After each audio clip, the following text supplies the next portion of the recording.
जय हिंद दोस्तों।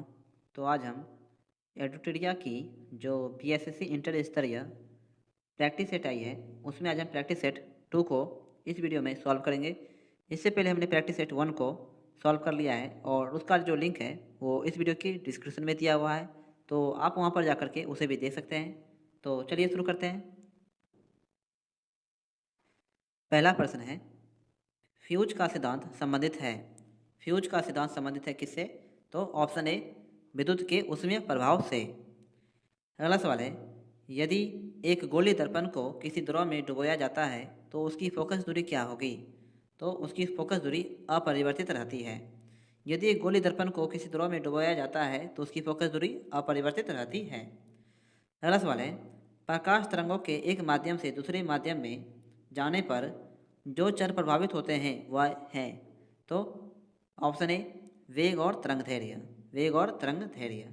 प्रकाश तरंगों के एक माध्यम से दूसरे माध्यम में जाने पर जो चर प्रभावित होते हैं वे हैं वेग और तरंग धैर्य। अगला सवाल है, किस बिंदु पर फ़ारेनहाइट तापक्रम सेंटीग्रेड तापक्रम का दोगुना होता है? तो ऑप्शन सी, 160 डिग्री सेल्सियस पर। किस बिंदु पर फ़ारेनहाइट तापक्रम सेंटीग्रेड तापक्रम का दोगुना होता है? तो 160 डिग्री सेल्सियस पर। अगला सवाल है, एक हॉर्स पावर में कितने जूल प्रति सेकंड होते हैं? एक हॉर्स पावर में कितने जूल प्रति सेकंड होते हैं? तो ऑप्शन ए, 746 जूल प्रति सेकंड। अगला सवाल है, लोलक घड़ियाँ गर्मियों में सुस्त हो जाती है क्योंकि? ऑप्शन सी, लोलक की लंबाई बढ़ जाती है। लोलक घड़ियाँ गर्मियों में सुस्त हो जाती है क्योंकि लोलक की लंबाई बढ़ जाती है। अगला सवाल है, अतिचालक का लक्षण है। अतिचालक का क्या लक्षण है? तो ऑप्शन ए, शून्य पारगम्यता। शून्य पारगम्यता। और अगर ये वीडियो आपको हेल्पफुल लग रही है दोस्तों, तो आप प्लीज़ हमारे यूट्यूब चैनल को सब्सक्राइब कर लें और इस वीडियो को लाइक करें और अपने सभी दोस्तों में शेयर करें ताकि उनकी भी हेल्प हो सके और मुझे भी थोड़ी सी मोटिवेशन मिल सके और मैं ऐसी और वीडियोस आपके लिए ला सकूं। और मैं वीडियो के आगे आपको बताऊंगा कि आपको इसकी बिल्कुल निःशुल्क पीडीएफ जो है वो कहाँ मिल सकती है। तो आप वीडियो में बने रहें और वीडियो को पूरी कंप्लीट देखें। अगला सवाल है, रेडियो एक्टिविटी रेडियो एक्टिविटी का आविष्कार किया था। रेडियो एक्टिविटी का आविष्कार किसने किया था? तो ऑप्शन बी, बैकुरल ने। अगला सवाल है, परमाणु में कक्षों को भरने का क्रम नियंत्रित होता है। परमाणु में कक्षों को भरने का क्रम नियंत्रित होता है। तो ऑप्शन ए, अफबाऊ सिद्धांत पर। अफबाऊ सिद्धांत पर। अगला सवाल है, निम्नलिखित में से कौन एक मूल तत्व है? निम्नलिखित में से कौन एक मूल तत्व है? तो ऑप्शन सी, हीरा जो है एक मूल तत्व है। अगला सवाल है, सोप स्टोन टॉल्क मुख्यतः है। सोप स्टोन टॉल्क मुख्यतः है। तो option D, magnesium silicate. Magnesium silicate. अगला सवाल है, निम्नलिखित में से कौन सा जोड़ा तांबे की मिश्र धातुओं का नहीं है? निम्नलिखित में से कौन सा जोड़ा जो है वो तांबे की मिश्र धातु का नहीं है? तो ऑप्शन नंबर डी, रोज मेटल और टाइप मेटल। रोज मेटल और टाइप मेटल जो है ये तांबे की मिश्र धातु नहीं है। अगला सवाल है, बेकिंग सोडा है। बेकिंग सोडा का रासायनिक नाम आपको यहाँ पे बताना है। तो option A, sodium hydrogen carbonate. Sodium hydrogen carbonate, NH CO3। NH CO3। अगला सवाल है, निम्नलिखित वैज्ञानिकों में किसने स्थिर अनुपात के नियम को प्रतिपादित किया था? निम्नलिखित वैज्ञानिकों में से किसने स्थिर अनुपात के नियम को प्रतिपादित किया था? तो ऑप्शन ए, जोसेफ प्राउस्ट ने। जोसेफ प्राउस्ट ने। अगला सवाल है, मार्फिन किससे प्राप्त होता है? मार्फिन जो है वो किससे प्राप्त होता है? तो ऑप्शन सी, फल से। अगला सवाल है, हमारे शरीर में अधिकतम एटीपी अणुओं को उत्पन्न करने वाला पद है। हमारे तंत्र में अधिकतम एटीपी अणुओं को उत्पन्न करने वाला पद है। तो ऑप्शन सी, क्रेब्स चक्र। क्रेब्स चक्र। अगला सवाल है, पादप कोशिका को जंतु कोशिका से भिन्नता का कारण होता है। पादप कोशिका का जंतु कोशिका से भिन्नता का कारण क्या है? तो ऑप्शन ए, कोशिका भित्ति की उपस्थिति। कोशिका भित्ति की उपस्थिति। अगला सवाल है, चींटियों के अध्ययन को क्या कहते हैं? चींटियों के अध्ययन को क्या कहा जाता है? तो ऑप्शन ए, मिडमिकोलॉजी, मिडमिकोलॉजी। अगला सवाल है, कौन सा अंग वसा को तोड़कर कोलेस्ट्रॉल बनाता है? कौन सा अंग वसा को तोड़कर कोलेस्ट्रॉल बनाता है? ऑप्शन ए यकृत। अगला सवाल है, हथेली में पाई जाने वाली हड्डी है? हथेली में पाई जाने वाली हड्डी कौन सी है? Option A metacarpal, metacarpal. अगला सवाल है, कौन सा विटामिन ई से संबंधित रासायनिक पदार्थ है? कौन सा विटामिन ई से संबंधित रासायनिक पदार्थ है? तो ऑप्शन ए टेकोफेरॉल, टेकोफेरॉल। अगला सवाल है, विडाल परीक्षण किसके लिए किया जाता है? विडाल परीक्षण किसके लिए किया जाता है? तो ऑप्शन सी टाइफाइड के लिए। अगला सवाल है, सूखा सहिष्णुता से संबंधित हार्मोन है? सूखा सहिष्णुता से संबंधित हार्मोन कौन सा है? तो ऑप्शन ए एबिसिसिक अम्ल, एबिसिसिक अम्ल। अगला सवाल है, सॉल्ट टीका निम्नलिखित में से किस व्याधि से संबंधित है? सॉल्ट टीका निम्नलिखित में से किस व्याधि से संबंधित है? तो ऑप्शन डी पोलियो से। अगला सवाल है, संविधान के अनुसार नई अखिल भारतीय सेवा की शुरुआत की जा सकती है? संविधान के अनुसार नई अखिल भारतीय सेवा की शुरुआत की जा सकती है किसके द्वारा? तो ऑप्शन बी राज्यसभा के द्वारा, राज्यसभा के द्वारा। अगला सवाल है, किस बात में सर्वोच्च न्यायालय ने स्पष्ट किया कि मूल अधिकार एवं नीति निर्देशक तत्व एक दूसरे के पूरक हैं? तो ऑप्शन सी मिनर्वा मिल्स वाद में, मिनर्वा मिल्स वाद में। और ये कब हुआ था? तो 1980 ईस्वी में, 1980 ईस्वी में। अगला सवाल है, राष्ट्रीय आपात के उद्घोषणा के समय संसद निम्न में से किस अनुच्छेद के तहत राज्य सूची के विषय पर कानून बना सकती है? तो ऑप्शन बी अनुच्छेद 250 के तहत। राष्ट्रीय आपात के उद्घोषणा के समय संसद निम्न में से किस अनुच्छेद के तहत राज्य सूची के विषय पर कानून बना सकती है? तो अनुच्छेद 250 के तहत। अगला सवाल है, निम्नलिखित में से कौन भारतीय संविधान के समवर्ती सूची में नहीं है? निम्नलिखित में से कौन भारतीय संविधान के समवर्ती सूची में नहीं है? तो ऑप्शन डी सार्वजनिक व्यवस्था, सार्वजनिक व्यवस्था। अगला सवाल है, निम्न में से कौन राष्ट्रपति के प्रसाद पर्यंत पद धारण नहीं करता है? तो ऑप्शन सी लोकसभा के अध्यक्ष। और कौन कौन से करते हैं? तो केंद्रीय मंत्री करते हैं, राज्यपाल करते हैं और महान्यायवादी करते हैं। अगला सवाल है, निम्नलिखित में से किसकी सिफारिश पर केंद्र द्वारा राज्यों को वैधानिक अनुदान दिए जाते हैं? निम्नलिखित में से किसकी सिफारिश पर केंद्र द्वारा राज्यों को वैधानिक अनुदान दिए जाते हैं? तो ऑप्शन सी वित्त आयोग के सिफारिश पर। अगला सवाल है, निम्न में कौन भारत में सरकार के संसदीय स्वरूप की विशेषता को व्यक्त करता है? तो ऑप्शन डी कार्यपालिका को विधायिका के प्रति उत्तरदायी होना। अगला सवाल है, निम्नलिखित भारत के निम्नलिखित राज्यों में से किस राज्य की विधानसभा की सीटों की संख्या सर्वाधिक है? तो ऑप्शन ए पश्चिम बंगाल की। पश्चिम बंगाल की जो विधानसभा की सीटें हैं वो सभी राज्यों में सबसे अधिक है। और ये कितनी है? तो 294। बिहार की कितनी है? 243। मध्य प्रदेश की 230 और तमिलनाडु की 234। अगला सवाल है, निम्न युग्मों में से कौन सही सुमेलित है? निम्न युग्मों में से कौन सही सुमेलित है? तो option be Annie Besant. New India की स्थापना की थी किसने? एनी बेसेंट ने। अगला सवाल है, आधुनिक बिहार की निर्माता किसे माना जाता है? आधुनिक बिहार की निर्माता जो है वो किन्हें माना जाता है? तो ऑप्शन ए सच्चिदानंद सिन्हा को, सच्चिदानंद सिन्हा को। अगला सवाल है, गांधी इरविन समझौता हुआ मुख्य रूप से, गांधी इरविन समझौता जो हुआ उसका मुख्य रूप क्या था? तो ऑप्शन ए गोलमेज सम्मेलन में कांग्रेस की भागीदारी सहज करने के लिए। और ये कब हुआ था गांधी इरविन समझौता? 1931 में, 1931 में। और ये किस गोलमेज सम्मेलन में हिस्सा लेने के लिए किया गया था? तो 1931 के गोलमेज सम्मेलन में। अगला सवाल है, पत्रकार के कर्तव्य का निर्वहन करते हुए जेल जाने वाला प्रथम भारतीय कौन था? पत्रकार के कर्तव्य का निर्वहन करते हुए जेल जाने वाला प्रथम भारतीय कौन था? तो ऑप्शन डी सुरेंद्र नाथ बनर्जी, सुरेंद्र नाथ बनर्जी। अगला सवाल है, मुंगेर के बरियाताल विरोध का उद्देश्य क्या था? तो ऑप्शन ए बकासत भूमि की वास्तविक मांग, बकासत भूमि की वास्तविक मांग।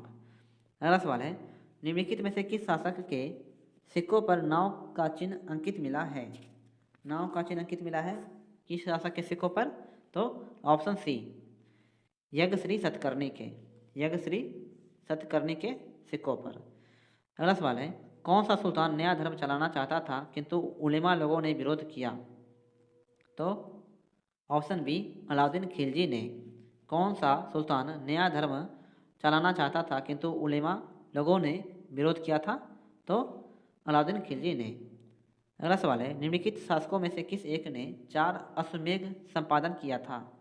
4 अश्वमेध यज्ञ किसने किए थे? तो ऑप्शन बी प्रवरसेन प्रथम ने, प्रवरसेन प्रथम ने। अगला सवाल है, चोल राजाओं में किस एक ने सिलोन पर विजय प्राप्त की थी? चोल राजाओं में से किस एक ने सिलोन पर विजय प्राप्त की थी?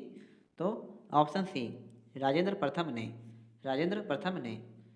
सूची 1 और सूची 2 का जो है वो मिलान कीजिए। ऋग्वेद, ऋग्वेद संबंधित है किससे? तो ऑप्शन डी स्रोत एवं प्रार्थनाएं से। यजुर्वेद संबंधित है तो स्रोत एवं कर्मकांड से। सामवेद संबंधित है तो सामवेद संबंधित है संगीत में स्रोत से। और अर्थवेद संबंधित है तंत्र मंत्र एवं वशीकरण से। Option A. अगला सवाल है, अशोक को सर्वप्रथम कहाँ का शासक नियुक्त किया गया था? अशोक को सर्वप्रथम कहाँ का शासक नियुक्त किया गया था आपको बताना है। तो ऑप्शन सी उज्जैन का। निम्नलिखित में से किसने वर्नाकुलर प्रेस एक्ट को लागू किया था? वर्नाकुलर प्रेस एक्ट को किसने लागू किया था? तो ऑप्शन ए लॉर्ड लिटन ने। कब लागू किया? 1878 ईस्वी में। और इसे ख़त्म किसने किया? तो लॉर्ड रिपन ने, ऑप्शन बी। और कब किया था? 1882 ईस्वी में। ये सभी जो है ये फेमस क्वेश्चन है, तो आप इन सभी को अच्छे से याद रखें। अगला सवाल है, पर्यावरण अनुकूल उपभोक्ता उत्पादों को चिन्हित करने के लिए सरकार द्वारा क्या आरंभ किया गया था? पर्यावरण अनुकूल उपभोक्ता उत्पादों को चिन्हित करने के लिए सरकार द्वारा क्या आरंभ किया गया था? तो ऑप्शन ए इको मार्क। अगला सवाल है, विश्व का विशालतम पारिस्थितिकी तंत्र निम्नलिखित में से क्या है? विश्व का विशालतम पारिस्थितिकी तंत्र निम्नलिखित में से क्या है? तो ऑप्शन डी समुद्र। अगला सवाल है, एक साधारण समुद्री आहार श्रृंखला का सही क्रम क्या है? एक साधारण समुद्री आहार श्रृंखला का सही क्रम क्या है? तो ऑप्शन ए डाइटम, क्रेस्टिसियाई और हेरिंग। डाइटम, क्रेस्टिसियाई और हेरिंग। अगला सवाल है, प्रोजेक्ट टाइगर की शुरुआत कब हुई? प्रोजेक्ट टाइगर की शुरुआत कब हुई? तो ऑप्शन बी 1973 ईस्वी में। बीज बचाओ आंदोलन का संबंध किस राज्य से है? बीज बचाओ आंदोलन का संबंध जो है वो किस राज्य से है? तो ऑप्शन बी उत्तराखंड राज्य से। भारत का सबसे बड़ा बाघ अभयारण्य निम्न में से कौन सा है? भारत का सबसे बड़ा बाघ अभयारण्य निम्न में से कौन सा है? तो ऑप्शन बी नागार्जुन सागर वन्यजीव अभयारण्य। नागार्जुन सागर वन्यजीव अभयारण्य ये कहाँ पे है? तो आंध्र प्रदेश राज्य में। और इसकी कुल क्षेत्रफल कितनी है? तो 3568 किलोमीटर स्क्वायर, 3568 किलोमीटर स्क्वायर। अगला सवाल है, अंग्रेजी साहित्य के लिए पहली बार ज्ञानपीठ पुरस्कार कब दिया गया था? अंग्रेजी साहित्य के लिए पहली बार ज्ञानपीठ पुरस्कार जो है वो कब दिया गया था? ऑप्शन डी 2018 ईस्वी में। 2018 ईस्वी में।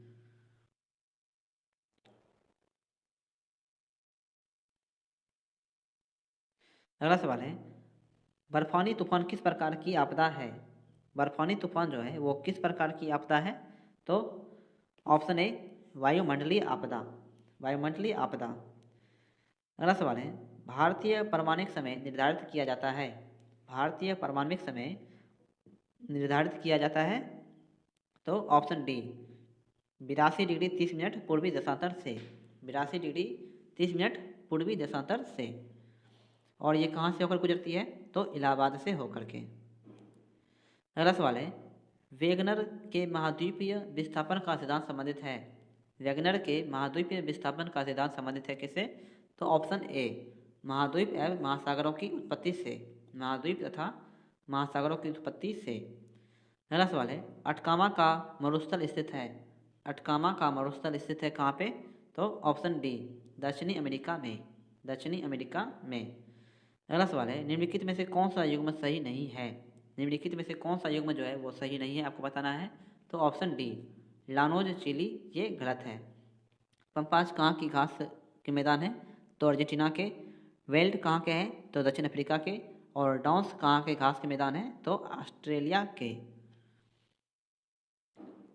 और लानोज कहाँ के हैं? लानोज है वेनेजुएला के। वेनेजुएला के। और अगला सवाल है आस चुतासम। आस चुतासम एवं निस चुतासम निक्षेपणात्मक स्थलाकृति है। तो ऑप्शन बी भूमिगत जल की। अगला सवाल है निम्नलिखित नगरों या शहरों में से कौन भारत का पिट्सबर्ग कहलाता है? निम्नलिखित नगरों या शहरों में से कौन भारत का पिट्सबर्ग कहलाता है? Option B Jamshedpur. अगला सवाल है बेलाडीला छत्तीसगढ़ किस खनिज के उत्पादन के लिए प्रसिद्ध है? बेलाडीला किस खनिज के उत्पादन के लिए प्रसिद्ध है? तो ऑप्शन सी लोएस्क के लिए। अगला सवाल है निम्नलिखित में से किसका संबंध कथकली नृत्य से नहीं है? निम्नलिखित में से किसका संबंध जो है वो कथकली नृत्य से नहीं है? तो ऑप्शन डी मायाधर रावत का। मायाधर रावत का जो है संबंध वो कथकली नृत्य से नहीं है। और किन किन का संबंध कथकली से है? तो कृष्ण नायर का, वी नारायण मेनन का और राधा मोहन का। विश्व स्तनपान दिवस प्रतिवर्ष कब मनाया जाता है? विश्व स्तनपान दिवस प्रतिवर्ष कब मनाया जाता है? तो ऑप्शन ए 1 अगस्त को। 1 अगस्त को। अगला सवाल है रमन अनुसंधान केंद्र का मुख्यालय कहाँ स्थित है? रमन अनुसंधान केंद्र का मुख्यालय जो है वो किस राज्य में स्थित है? तो ऑप्शन बी बेंगलुरु में। बेंगलुरु में। अगला सवाल है तेंजिंग नार्गे साहसिक पुरस्कार की शुरुआत किस वर्ष की गई थी? तेंजिंग नार्गे साहित्यिक पुरस्कार की शुरुआत किस वर्ष की गई थी? तो ऑप्शन डी 1993 ईस्वी में। 1993 ईस्वी में। अगला सवाल है शांति काल का सबसे बड़ा वीरता पुरस्कार कौन सा है? शांति काल का सबसे बड़ा वीरता पुरस्कार कौन सा है? तो ऑप्शन सी अशोक चक्र। अशोक चक्र। अगला सवाल है पटना विश्वविद्यालय की स्थापना किस वर्ष की गई थी? पटना विश्वविद्यालय की स्थापना जो है वो किस वर्ष की गई थी? तो ऑप्शन बी 1917 ईस्वी में। 1917 ईस्वी में। अगला सवाल है ऑपरेशन कावेरी का संबंध है। ऑपरेशन कावेरी का संबंध किससे है? तो ऑप्शन बी भारत और सूडान से। भारत और सूडान से। अगला सवाल है किस राज्य द्वारा लाडली बहन योजना की शुरुआत की गई? किस राज्य द्वारा लाडली बहन योजना की शुरुआत की गई है? तो अभी जहाँ चुनाव हो रहे हैं मध्य प्रदेश राज्य में। अगला सवाल है किसके द्वारा प्रोजेक्ट हिमांक शुरू की गई है? किसके द्वारा प्रोजेक्ट हिमांक शुरू की गई है? तो ऑप्शन सी BRO के द्वारा। BRO के द्वारा। हाल ही में किस देश में 3 लोगों के DNA वाला बच्चा जन्म हुआ है? हाल ही में किस देश में 3 लोगों के DNA वाला बच्चा का जन्म हुआ है? तो ऑप्शन डी ब्रिटेन में। ब्रिटेन में। अगला सवाल है वर्ल्ड चैंपियनशिप इंडेक्स 2023 में दूसरे स्थान पर कौन सा देश है? वर्ल्ड हैप्पीनेस इंडेक्स 2023 में दूसरे स्थान पर कौन सा देश है? तो ऑप्शन बी डेनमार्क। और पहले स्थान पर तो फिनलैंड है। और भारत का स्थान इसमें क्या है? भारत का स्थान है इसमें 126। अगला सवाल है हाल ही में किसे CBI का निदेशक नियुक्त किया गया है? हाल ही में किसे CBI का निदेशक नियुक्त किया गया है? तो ऑप्शन बी परवीन सूद को। परवीन सूद को। अगला सवाल है किस देश ने राष्ट्रपति द्रौपदी मुर्मू को the great order of the chain of yellow star सम्मान से सम्मानित किया गया है? तो ऑप्शन ए सूरीनाम। किस देश ने राष्ट्रपति द्रौपदी मुर्मू को the great order of the chain of yellow star सम्मान से सम्मानित किया गया है? तो सूरीनाम देश के द्वारा। अगला सवाल है कलर्स ऑफ डिवोशन पुस्तक के लेखक हैं। कलर्स ऑफ डिवोशन पुस्तक के लेखक कौन है? तो ऑप्शन ए अनीता भारत शाह। अनीता भारत शाह। अगला सवाल है मेडिसिन क्षेत्र में नोबेल पुरस्कार 2023 से किसे सम्मानित किया गया? मेडिसिन क्षेत्र में नोबेल पुरस्कार 2023 से किसे सम्मानित किया गया है? तो ऑप्शन डी, ए और बी दोनों को। ड्रू विस्मैन और कैटालिन कारिको को। ड्रू विस्मैन और कैटालिना कारिको को। तो आज की वीडियो दोस्तों यहीं पे समाप्त करते हैं, और अगर ये वीडियो आपको हेल्पफुल लगी हो तो आप प्लीज़ हमारे यूट्यूब चैनल को सब्सक्राइब कर लें और इस वीडियो को लाइक करें और अपने सभी दोस्तों में शेयर करें। तो मिलते हैं अगली वीडियो में, तब तक के लिए जय हिंद, जय भारत।